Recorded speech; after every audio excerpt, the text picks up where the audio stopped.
Ratio proportion के जो basic हैं उस पर ध्यान देते हैं कि क्या होता है रेशियो एंड प्रोपोर्शन। रेशियो मतलब होता है हमारे पास अनुपात, और प्रोपोर्शन मतलब होता है समानुपात। ठीक है, इस रेशियो को अपन दर्शाते हैं ईज टू से, इस तरीके से, इसको हम बोलते हैं इंग्लिश में ईज टू। और ये प्रोपोर्शन होगा, इसका मतलब यहाँ पर क्या होता है डबल ईज टू होता है, जिसको हम लोग क्या करते हैं इक्वल साइन पे लेते हैं इसको। ठीक, अनुपात बेसिकली होता क्या है? अनुपात मतलब यहाँ पर क्या होता है कि आपके पास दो अलग अलग क्वांटिटी है, मान लीजिए ए और यहाँ पर दो क्वांटिटी है बी। तो जब क्या करेंगे, आपके पास जो दो अलग अलग क्वांटिटी होगा उसको हम लोग यहाँ पर क्या करेंगे, दोनों के बीच हम लोग क्या करेंगे, कंपेयर करेंगे। मतलब दोनों को हम लोग यहाँ पर क्या करेंगे, कंपेयर करेंगे, तुलना करेंगे। उसका मतलब यहाँ पर क्या होता है, रेशियो होता है। ठीक, प्रोपोर्शन बाद में लेटर समझेंगे प्रोपोर्शन होता क्या किस तरीके से। तो ये समझ में आ गया, रेशियो मतलब यहाँ पर क्या हो गया, आपके पास दो अलग अलग राशि होगी, दो अलग अलग राशि को हम लोग यहाँ पर क्या करेंगे, तुलना करेंगे, तो वो हमारे पास क्या हो जाएगा, इसको हम बोलेंगे, इसका रेशियो बोलेंगे। मान लीजिए मैंने बोला आपके पास दो व्यक्ति है, एक व्यक्ति ए है जिसके पास 10 रुपये है, और एक दूसरा व्यक्ति बी है जिसके पास 17 रुपये है। तो ए और बी का अनुपात निकालने बोलेगा तो ये क्या हो जाएगा हमारे पास, 10 अनुपात क्या हो जाएगा, 17 हो जाएगा। क्लियर हो गया। दूसरा यहाँ पर क्या होता है कि आपके पास जो भी रेशियो होगा वो हमेशा यहाँ पर क्या होगा, सरलतम रूप में होगा। किस रूप में होगा, सरलतम रूप में होगा। जैसे अगर मैंने बोला ए का वैल्यू बोला है यहाँ पर 10 और बी का वैल्यू यहाँ पर बोला है 15, और यहाँ पर अगर मैं A/B निकाला तो ये वैल्यू क्या हो जाएगा, 10 अनुपात 15। इसका मतलब क्या हो जाएगा, 10/15 हो जाएगा। फर्दर ये दो नंबर किससे कटेगा, 5 से कटेगा 2 बार में, और कितने बार में, यहाँ पर 3 बार में। तो इसका फाइनल आंसर यहाँ पर क्या हो जाएगा, 2:, यहाँ पर क्या हो जाएगा, 3 हो जाएगा। क्लियर हो गया। मतलब हमारे पास क्या रहेगा, दो क्वांटिटी रहेगा, हम दो क्वांटिटी के यहाँ पर क्या करेंगे, उनका हम लोग क्या करेंगे, तुलना करेंगे, कंपैरिजन करेंगे। तो वो हमेशा क्या होगा, उसका हम लोग क्या बोलते हैं, अनुपात बोलते हैं, रेशियो बोलते हैं। अब इसमें एक चीज़ इंपॉर्टेंट चीज़ है, ध्यान देने वाली बात, जब हम क्या करेंगे, दो अलग अलग क्वांटिटी को मेज़र करेंगे तो उसमें क्या, दोनों का जो माप होता है, मतलब जो यूनिट होता है जिसमें लोग मेज़र करते हैं, वो दोनों यहाँ पर क्या होना चाहिए, बराबर होना चाहिए। फॉर एग्जाम्पल अगर मैं बोला ए के पास 400 ग्राम है, और अगर मैंने बोला बी के पास 2 किलोग्राम है, ठीक है, दो अलग अलग है, ए और बी दो अलग अलग है, और दोनों की क्वांटिटी भी अलग अलग है। लेकिन जब क्या करेंगे, हम लोग तुलना में जाएंगे, तो यहाँ पर इसका जो यूनिट दिया हुआ है, ये किस में दिया हुआ है, ग्राम में दिया हुआ है, और ये यूनिट किस में दिया गया है, किलोग्राम में दिया है। तो जब भी 2 या 3 अलग अलग क्वांटिटी होंगी और जब उनकी यूनिट अलग अलग होगा, तो पहला काम यहाँ पर क्या करेंगे हम लोग, पहला काम हम लोग उसके यूनिट को इक्वल करेंगे। यूनिट इक्वल कैसे करेंगे, दोनों में जो छोटा यूनिट है, जैसे यहाँ पर ग्राम और किलोग्राम में छोटा यूनिट कौन सा है, ग्राम है।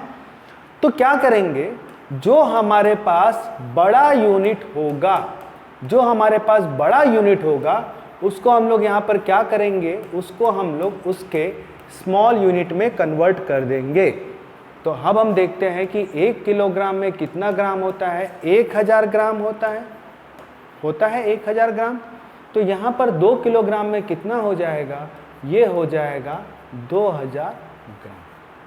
ठीक, अब यहाँ पर दोनों यूनिट इक्वल आ गए हैं, दोनों यूनिट इक्वल आ गए, तो अब दोनों का तुलना करना आसान रहेगा। अब अगर यहाँ पर निकालने बोला है कि A अनुपात B, तो यहाँ पर क्या हो जाएगा, ये हो जाएगा 400 ग्राम और नीचे हो जाएगा 200 ग्राम। दोनों यूनिट इक्वल है, तो मतलब ही नहीं हमको यूनिट से, क्योंकि हम लोग तुलना कर रहे हैं दोनों का। ये दोनों कट जाएगा, 4 एक बार में, 4 5 बार में। तो ये A अनुपात B, ये हमारा वैल्यू कितना हो जाएगा, ये वैल्यू हो जाएगा 1:5 हो जाएगा। समझ में आ गया। चलो एक और एग्जांपल ले लेते हैं। फॉर एग्जांपल दिया हुआ है मुझे दिया हुआ है 54 सेकेंड दिया हुआ है, और यहाँ पर दिया हुआ है 6 मिनट।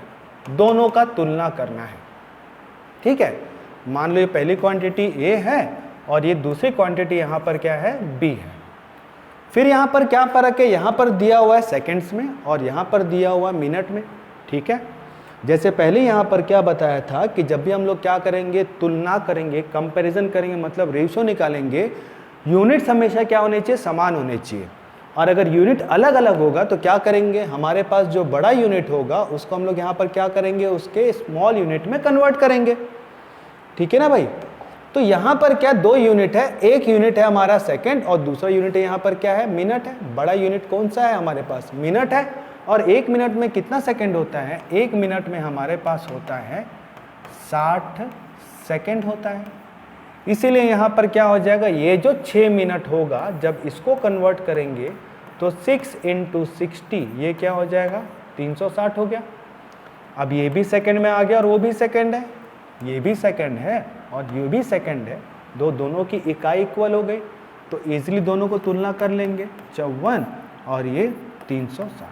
9 से भाग कर दो भाई, 9 से 6 बार में, ठीक है, और 9 से 40 बार में। फर्दर और डिवाइड कर दे से 2 से 3 बार में, 2 से 20 बार में, तो ये क्या हो जाएगा, 3:20। ये हमारा फाइनल आंसर आ जाएगा। क्लियर हो गया यहाँ तक, ठीक।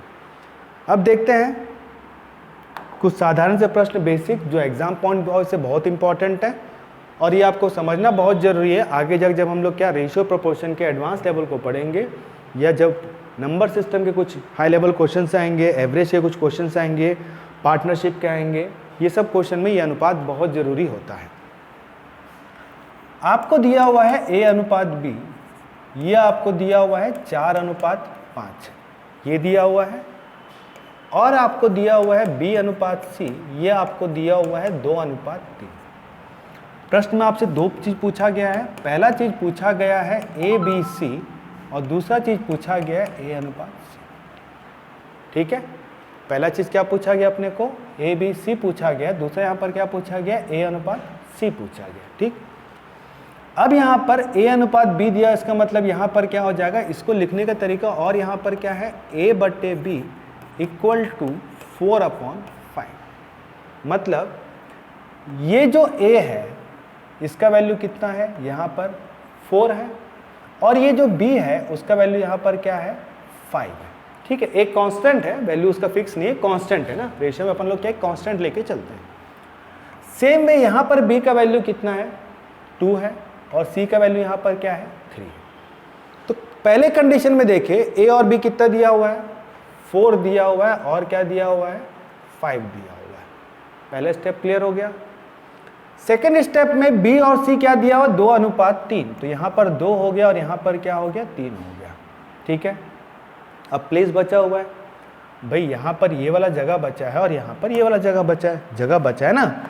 तो जगह जो बचेगा तो कैसे फिल करेंगे, यहाँ पर खत्म किस पे हुआ, 5 पे खत्म हुआ है, तो आगे यहाँ पर 5 को ही देंगे, तो यहाँ पर क्या हो जाएगा, 5 हो जाएगा, ठीक है। यहाँ पर क्या होगा, यही 5 यहाँ पर क्या होगा, कंटिन्यू रहेगा, जितनी भी जगह रहेगा वही कंटिन्यू रहेगा, और इसके पहले यहाँ पर क्या रहेगा, 2 रहेगा, ठीक है।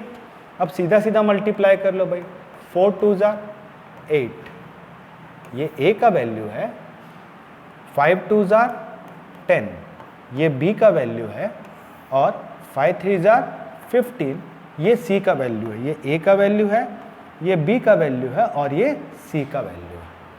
उसके बाद हमको क्या देखना पड़ेगा, क्या इनमें से कोई सा नंबर, कोई सा ऐसा नंबर है कि जो तीनों को डिवाइड करता है, ये दोनों को नहीं, ऐसा कोई सा नंबर जो तीनों को डिवाइड करता है, कोई सा नंबर नहीं दिख रहा होगा, तो ये फाइनल वैल्यू होगा। A/B/C निकालने बोलेगा, A/B/C निकालने बोलेगा, तो आवर आंसर विल बी 8:10:15, हमारे पास ये आंसर हो जाएगा।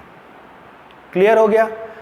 अब यहां पर पूछा है A/C पूछा है, क्या पूछा है, A/C पूछा हुआ है, तो क्या हो जाएगा, A का वैल्यू कितना है, यहाँ पर A का वैल्यू 8 है और C का वैल्यू कितना है, 15 है, तो ये डायरेक्टली वैल्यू क्या हो जाएगा, 8 क्या हो जाएगा, 15, ये हमारा फाइनल आंसर होगा, ठीक है।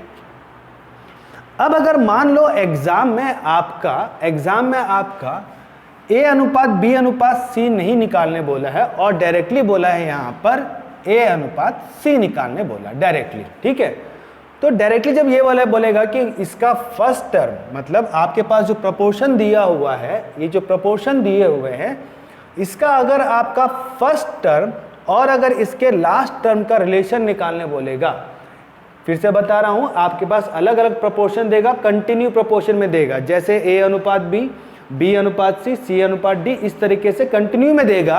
और आपका प्रथम वाला और यह आपका अंतिम वाला निकालने बोलेगा, तो उस कंडीशन पे हम लोग यहां पर क्या करेंगे, उस कंडीशन पे हम लोग, वो जो कंडीशन होगा उस कंडीशन पे हम लोग क्या करते हैं, उस कंडीशन हम निकालते हैं, उस कंडीशन हम लोग निकालते हैं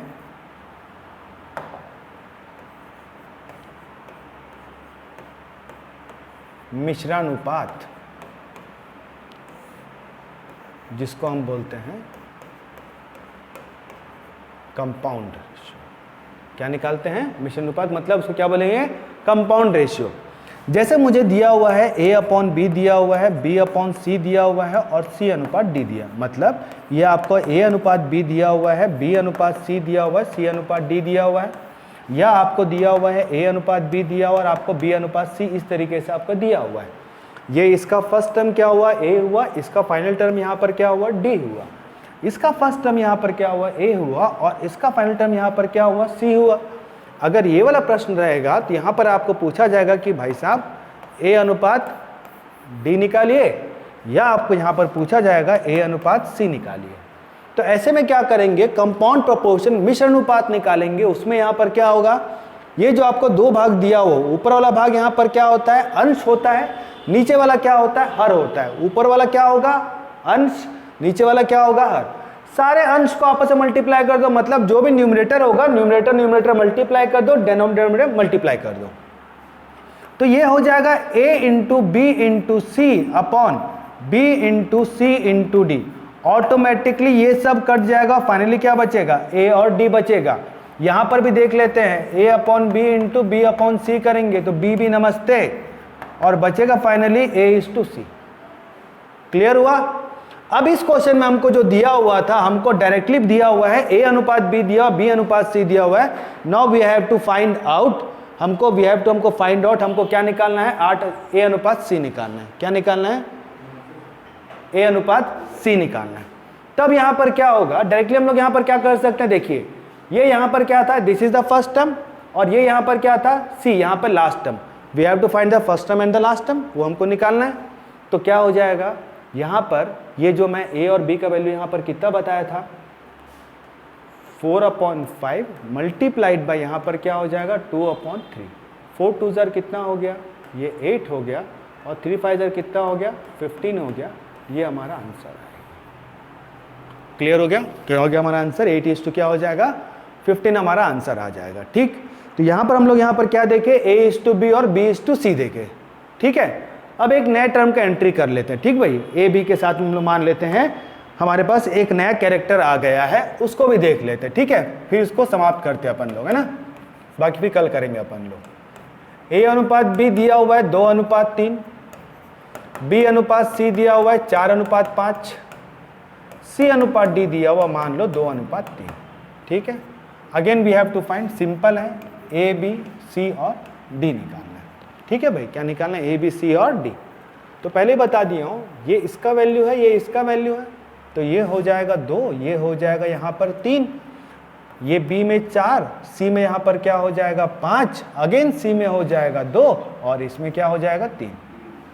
खत्म 3 पे हुआ है, तो 3 को आगे कंटिन्यू करेंगे। खत्म 5 पे हुआ तो 5 को कंटिन्यू करेंगे, और 4 से पहले यहां पर क्या, 4 को कंटिन्यू करेंगे, तो ये क्या हो जाएगा 4। 3 में तो खत्म हो गया, we doesn't need that one. इससे पहले यहां पर क्या हो जाएगा 2, और ये क्या हो जाएगा 2। अब ये वैल्यू हमारे पास आ चुका है, सिंपल सा है, सीधा सीधा मल्टीप्लाई कर दे, 2 चौक 8, 8 दूनी 16, A का वैल्यू 3 चौक 12, 12 दूनी 24, B का वैल्यू 3 पंचे 15, 15 दूनी 30, C का वैल्यू 3 पंचे 15, 15 तिया 45, ये किसका वैल्यू हो जाएगा, D का वैल्यू, D का वैल्यू हो जाएगा। ठीक है, अब क्या ऐसा कोई नंबर है जो ये सभी से डिवाइड होगा, क्या ऐसा कोई नंबर है जो क्या होगा कि सभी से डिवाइड होगा, ऐसा कोई नंबर नहीं है।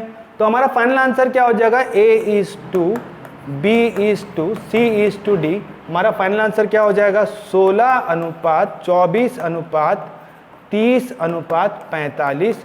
ये हमारा फाइनल आंसर होगा। ठीक है। अब अगर सपोज बोला है कि you have to find A:D, पहला तरीका बताया आपको A:D, फर्स्ट टर्म और लास्ट टर्म निकालना है, तो क्या करेंगे, कुछ नहीं करेंगे, इस पचरे में नहीं पढ़ेंगे अपन लोग एकदम यहीं से कर लेंगे ना भाई। अब कुछ कट रहा है क्या, नहीं, 2 चौक 8, 8 दूनी 16, 3 पंचे 15, 15 तिया 45। ये हमारा फाइनल आंसर रहेगा। अभी ये जो आज जितना बताया उसको वापस ध्यान से देखना, क्यों, क्योंकि आज का वीडियो क्या होगा, ये स्टार्टिंग बेसिक से है। कल क्या होगा, थोड़ा सा लंबा वीडियो बनाऊंगा और इसको तुम लोग देखोगे तो क्या हो जाए, कल की क्लास में तुम लोग को ये A:B:C वाला किस किस तरीके से कैसा कैसा होता है वो समझ में आएगा। ठीक है। एडवांस अपन लोग और करेंगे बाद में। ठीक।